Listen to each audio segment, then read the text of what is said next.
You're staring at three little numbers that somehow control whether you can buy a house, lease a car, or even rent an apartment. And right now, you're playing their game perfectly. You pay your credit card bill on time, every single month. You keep your balances low. You don't open too many accounts. You follow all the rules. And your credit score, it's good, maybe even great. 740, 780, you did it. You won. Except you didn't win anything. You just became the most profitable type of customer a bank could ever ask for. Because here's what nobody told you about credit scores. They're not measuring how good you are with money. They're measuring how profitable you are to lend to. Those 3 digits aren't a report card. They're a price tag, your price tag. And the game is so much darker than you think. You know that moment when you paid off a credit card and your score actually dropped? You remember that, right? You did the responsible thing. The thing they told you to do. And you got punished for it. You logged into Credit Karma and saw the little red arrow pointing down and thought, how does that make any sense? It makes perfect sense to them. Because a credit score doesn't measure financial health. It measures your willingness to stay in debt forever. Your ability to make minimum payments for maximum years, your likelihood of carrying a balance, paying interest, refinancing, extending, revolving. That person with a 620 score who paid everything off and closed their accounts, they're not profitable anymore. That person with an 810 who has 6 credit cards and a car payment and a mortgage and a personal loan, all perfectly managed, all generating interest forever, that's the model citizen. That's who the system was built to reward. You were taught that debt is bad, and then you were handed a scoring system that punishes you for avoiding it. You were told to pay off your balances, and then you were shown an algorithm that prefers you keep them open. You were raised to believe financial independence meant owing nothing to anyone, and then you were given a number that only goes up when you owe something to everyone. The contradiction isn't a bug. It's the entire system. Think about what you actually did to get that good credit score. You borrowed money you didn't need to prove you could pay it back. You opened accounts you didn't want to show you were responsible. You kept debt alive longer than necessary to maintain your credit mix. You played a game where the only way to win was to stay in the game forever, and now you're stuck. Because that good credit score you built? It didn't make you free. It made you qualified. Qualified to borrow more. Qualified for the bigger loan. Qualified to leverage yourself further into the exact system that created the score in the first place. You got a 780 so you could get approved for the mortgage. The mortgage you'll pay interest on for 30 years. That's $400,000 turning into $700,000. The bank isn't lending you money. They're buying your future paychecks at a discount. You got approved for the auto loan at 4.9% instead of 7.2% because your score was high. But you're still paying interest on a depreciating asset. The car loses value the second you drive it off the lot. The loan doesn't. You're paying tomorrow's money for yesterday's car. And your good credit score made that trap easier to fall into. You got the premium credit card with the rewards and the points and the cash back. And you're responsible with it. You pay it off every month. Most months, almost every month. Except that one time you had the emergency. And that other time when everything hit at once. And suddenly you're carrying a balance. Just for a month. Just until you get ahead. But here's what happened. The moment you carried that balance, your 18.99% APR turned your $2,000 purchase into $2,380 by the end of the year. The cashback gave you 2%. The interest took 19%. You did the math backwards, and your credit score still looking great. Because the score doesn't care if you're winning. It cares if you're participating. Nobody taught you this. How could they? The people who taught you about credit scores were working from the same script you are. Your parents were told to build credit. The guidance counselor said you need credit history. The financial literacy class explained credit utilization and payment history and length of credit. But nobody explained what the score actually is. It's not a measure of wealth. It's a measure of compliance. It's not tracking your ability to build assets. It's tracking your willingness to service liabilities. It's not a path to financial freedom. It's a permission slip to go further into financial obligation. The wealthiest people you've never heard of often have average credit scores because they don't borrow. They don't need to. They buy things with money they have, not money they'll earn later. They're not good customers. They're invisible to the system. The people with perfect credit scores? They're the system's favorite players. Always borrowing, always paying, never leaving. You thought you were building wealth. You were building a profile.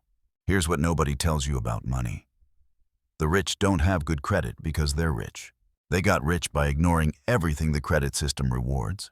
They buy the car with cash. They save for the house. They avoid interest like poison. And when they do borrow, it's calculated, strategic, temporary. But you weren't taught to do that. You were taught to build credit first, wealth later. Get the score up, then use the score to leverage into the life you want. Except leverage is just a sophisticated word for debt. And debt is just a sophisticated way to trade your future time for present things. Every month you make that car payment, you're trading hours of your life. You haven't lived yet for a car you're already driving. Every month you service that mortgage. You're renting your future self's time to live in your present house. Every balance you carry, every minimum you pay, every account you maintain for the sake of your score, you're feeding the system that needs you in debt to function. And the score goes up, and you feel accomplished, and you qualify for more.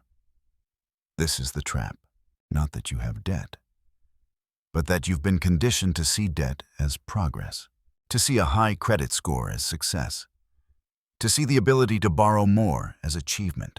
You're not building wealth. You're building capacity to owe, and the system loves you for it. Think about the last time you checked your credit score. You felt something, right? Pride if it went up, anxiety if it dropped. You cared about those three numbers more than you cared about your actual net worth, more than you cared about your savings rate, more than you cared about how many months you could survive without a paycheck.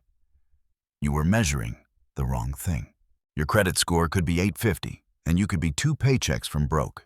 Your credit score could be 600, and you could have $500,000 in assets. The score doesn't measure what matters. It measures what profits them. But you didn't know that. You couldn't know that, because everyone around you was playing the same game. Your coworker brags about their 800 score. Your brother just got approved for a mortgage. Your friend refinanced at a lower rate. Everyone's winning at credit. Nobody's winning at wealth, because wealth isn't about what you can borrow. It's about what you own. It's about the gap between your income and your needs. It's about time. How long can you live without selling your hours? How many months of freedom do you actually have? The credit score doesn't measure any of that. It can't. It's not designed to. It's designed to measure your profitability to the lenders, your reliability as a borrower, your consistency as a payer of interest. And you've been optimizing for the wrong metric your entire adult life.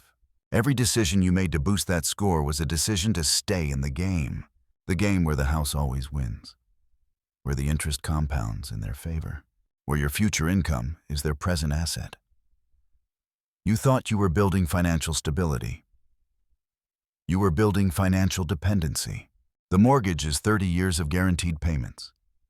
The auto loan is 5 to 7 years of predictable revenue. The credit card is a revolving door of interest that never fully closes.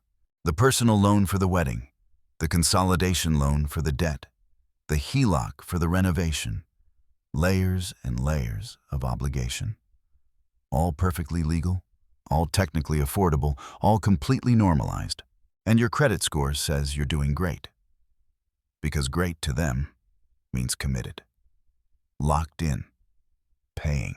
Here's the thing about people who actually build wealth. They all have this moment where they stop asking, "Can I afford this payment?" and start asking, "What is this actually costing me?" Not the sticker price, not the monthly payment, the real cost. The 500 car payment isn't 500. It's 500 every month for 72 months.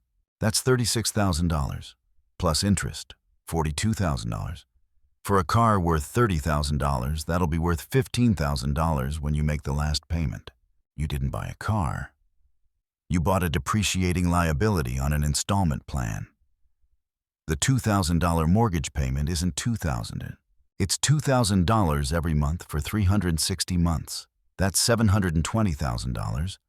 For a house you bought for $400,000, you paid $320,000 in interest to live in something you technically won't own for 3 decades.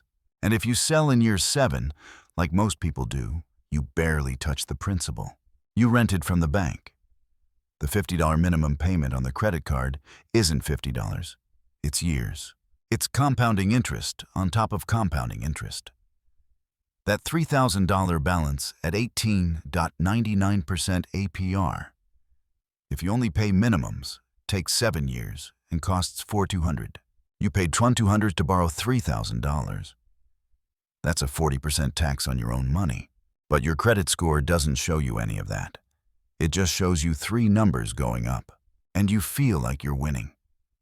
You're not winning. You're participating. And participation is the goal. The system doesn't need you to fail. It needs you to succeed just enough to keep playing, to keep borrowing, to keep paying, to keep believing that the score matters more than the savings, that the approval matters more than the accumulation, that access to credit is the same thing as financial security. It's not. Financial security is what happens when you don't need credit.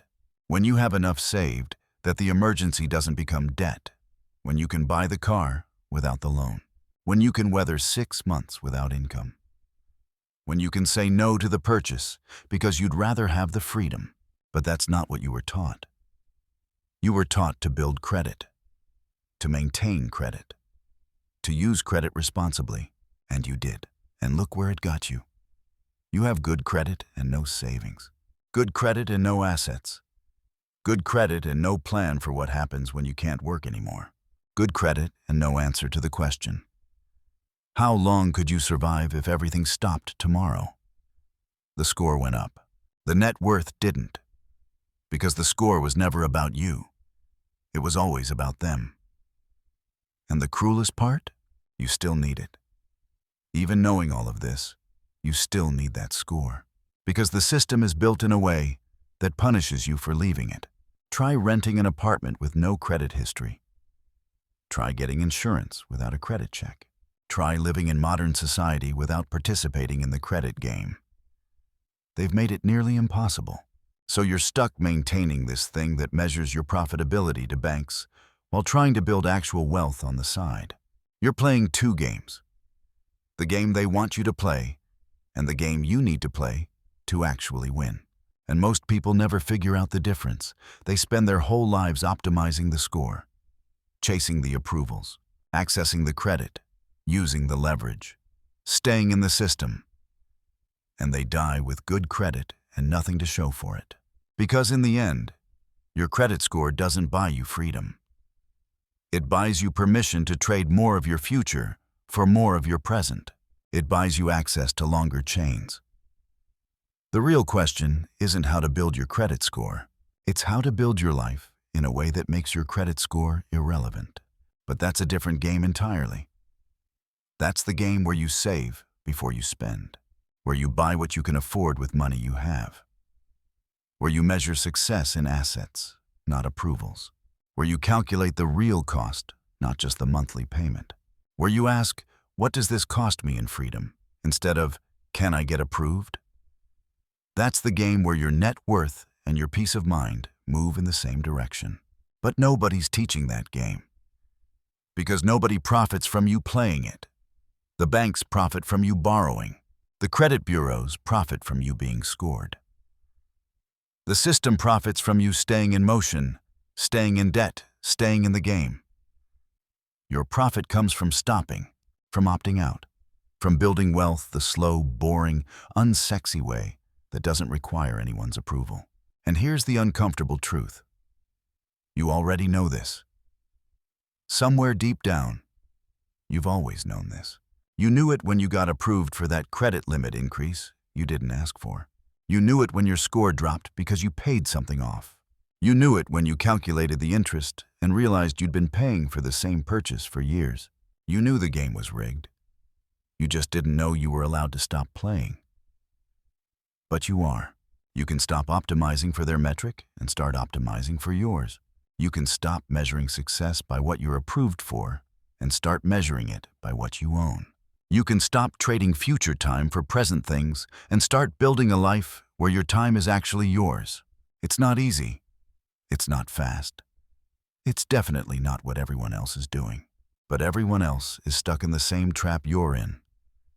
Everyone else is playing for the score. Everyone else is borrowing and paying and maintaining and leveraging and staying in the game forever. And in 30 years, they'll still be playing.